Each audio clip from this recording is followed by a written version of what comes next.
Olá, querido amigo, querida amiga, nos encontramos mais uma vez para começarmos esse dia meditando na palavra. Obrigado porque você está aí comigo, por fazer outras pessoas a terem acesso a esse conteúdo compartilhando esse vídeo. Não se esqueça de se inscrever no canal caso ainda não tenha feito e deixar o seu gostei ou não gostei caso você não concorde com o que estamos explicando, tá bom? Jesus, nosso único mediador. Vamos ver algumas características distintivas da besta, né? Que é aquele poder que o diabo usa para impor a sua vontade sobre todos os habitantes da terra. Capítulo 13, versículo 4 e 5 de Apocalipse nos diz: E adoraram o dragão porque deu a sua autoridade à besta, também adoraram a besta dizendo, quem é semelhante à besta? Quem pode pelejar contra ela? Foi-lhe dada uma boca que proferia arrogâncias e blasfêmias e autoridade para agir por 42 meses. Você percebeu que a autoridade da besta vem do dragão, como disse ontem, e foi-lhe dado uma boca que proferisse arrogâncias e blasfêmias. Isso aqui é interessante, viu? Nós não podemos perder os detalhes da profecia. Bom, o que significa blasfêmia? A besta é um poder religioso, não se esqueça disso. Que o dragão lhe dá autoridade, né, para agir. E aí diz aqui que para agir durante 42 meses. Cada mês tendo 30 dias, porque o calendário judaico, cada mês tem 30 dias, 42 vezes 30 chega-se a 1.260 dias. Cada dia representando um ano, 1.260 anos. Quando você pega a história, você percebe que o primeiro Papa surge na história depois do decreto de Justiniano, fazendo o bispo de Roma cabeça de toda a igreja. Quando que aconteceu isso?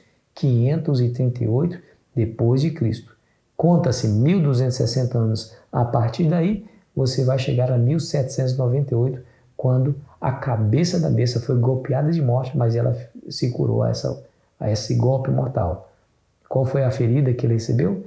Napoleão Bonaparte, imperador francês, domina parte da Europa, invade o Vaticano, prende Pio VI, o Papa Pio VI, leva-o para o cativeiro, confisca todas as terras que a igreja mantinha ali na Europa, acabando definitivamente com a autoridade civil da igreja. Isso aconteceu em 1798, está na história, só ler o livro de história que você vai perceber isso. Mas aqui a Bíblia fala que ela tem a besta, né, que é esse sistema religioso, apostatado, infiel a Deus, que ensina as pessoas doutrinas que Deus nunca ensinou, que torce a palavra de Deus, fazendo com que as pessoas também compreendam erradamente o que Deus ensinou nas suas escrituras. Esse sistema é um sistema blasfemo. E o que é blasfêmia? Blasfêmia, veja o que diz Lucas capítulo 5. Eu vou só construir aqui o pano de fundo para você. Jesus estava numa certa casa e, como sempre, Jesus arrastava a multidão. E veio 4 amigos trazendo um pobre homem que era paraplégico numa cama, numa maca. Eles não tiveram acesso a Jesus por meios tradicionais, que é entrar pela porta, porque a casa estava toda cheia, então eles tiveram a ideia, descobriram o telhado e baixaram o seu amigo paraplégico diante de Jesus para que Jesus o curasse. Quando Jesus o viu, ele disse assim, quando Jesus viu descendo, vendo-lhe a fé, diz, tem de bom ânimo, seus pecados estão perdoados. Ah, meu amigo, isso causou um burburinho entre os fariseus, porque os fariseus sempre estavam à espreita para ouvir a pregação de Jesus, a fim de descobrir algum erro teológico, a fim de acusar Jesus diante das pessoas. Aí eles pensaram assim, deixa eu ler o capítulo 5, versículo 21. E os escribas e os fariseus arrazoavam, dizendo, quem é este que diz blasfêmias? Quem pode perdoar os pecados senão Deus? Jesus, porém, conhecendo-lhes os pensamentos, disse-lhes, que arrazoais em vosso coração? Qual é mais fácil dizer, estão perdoados os teus pecados, ou levanta-te e anda? Aí no verso seguinte, ele diz, para que você saiba que o Filho do Homem tem na terra a autoridade de perdoar pecado, eu digo a esse homem, levanta-te e anda. E ele levantou e andou. Ele era paraplégico. A ciência não podia fazer nada por ele, mas Jesus fez pelo poder da sua autoridade. Mas se você percebeu aqui o que eles disseram, como é que esse homem pode falar blasfêmias, porque quem pode perdoar pecados senão Deus? De fato, amigo, deixa eu dizer uma coisa. De fato, o único que pode perdoar pecados é Deus. Mas a acusação de blasfêmia contra Jesus foi injusta, porque Jesus ele tem autoridade na terra para perdoar pecado, porque ele tem atribuições divinas. Jesus é Deus, então a acusação foi injusta. Mas veja que tomar para si prerrogativa de perdoar pecados, amigos, é uma blasfêmia. É uma blasfêmia. É se colocar no lugar de Deus. Só Deus pode fazer isso. Deixa eu ler para vocês João capítulo 10 e o versículo, nós leremos o versículo 33.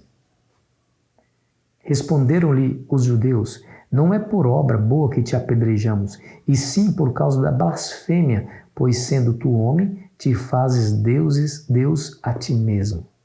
Você percebeu? Blasfêmia é se fazer Deus, se colocar no lugar de Deus. E aí vem, meu amigo, aí vem a questão mais óbvia de todas. A igreja romana tomou para si essa prerrogativa de perdoar pecados. Existe aí no catecismo romano a doutrina da confissão de pecados. Segundo a Igreja Católica, o padre ele se torna um mediador entre o pecador e Deus. Então, o indivíduo vai diante do padre e confessa seu pecado. Depois de confessado o pecado, o padre determina a penitência, que ele deverá fazer, para que ele receba o perdão do pecado. Gente, isso é uma blasfêmia.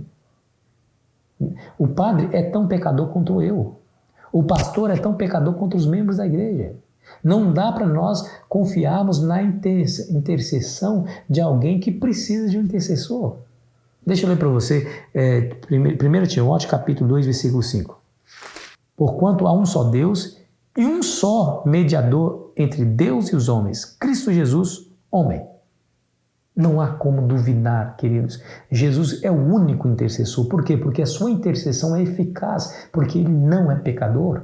Porque ele é perfeito, santo, imaculado. Por isso ele é o único intercessor entre Deus e os homens.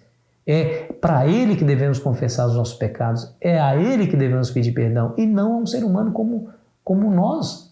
Cada ser humano tem as suas debilidades. Por mais que ele seja honrado diante de uma instituição, por mais que ele tenha um cargo alto, não. Ele é pecador assim como eu e você.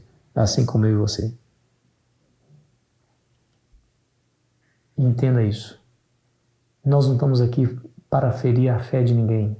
Nós estamos fazendo um estudo das Escrituras, para que as Escrituras nos alertem, nos abram os olhos, a fim de que nós possamos se ver livre dessa tentação, se ver livre desse engano terrível que a besta que o diabo através da besta impõe sobre todo mundo. A Bíblia fala que blasfêmia é se colocar como o próprio Deus. Bom, eu não gostaria de eu afirmar, mas eu gostaria de citar aqui fontes oficiais da Igreja Católica. Escute esse texto. O Papa é tão honrado e tão exaltado que não é um mero homem, mas é como se fosse Deus na terra. E aí você viu a fonte. Essa é uma fonte oficial católica. E diz a história que o Papa Leão XIII gabou-se dizendo o seguinte, escute, nós, os papas, assumimos na terra o lugar do Deus Todo-Poderoso. Na mitra papal existe uma declaração que diz Vigarius Filii Dei, Vigário Filho de Deus. Se coloca como se fosse o próprio Cristo, como se o próprio Deus, assenta na igreja como se fosse o próprio Deus. As pessoas se inclinam diante dele, se inclinam diante da autoridade papal. As autoridades do mundo inteiro se inclinam diante dele. Quando vai ao encontro, abaixa a sua fronte em sinal de reverência e beija a sua mão. Meu amigo, mais claro que isso não existe, né?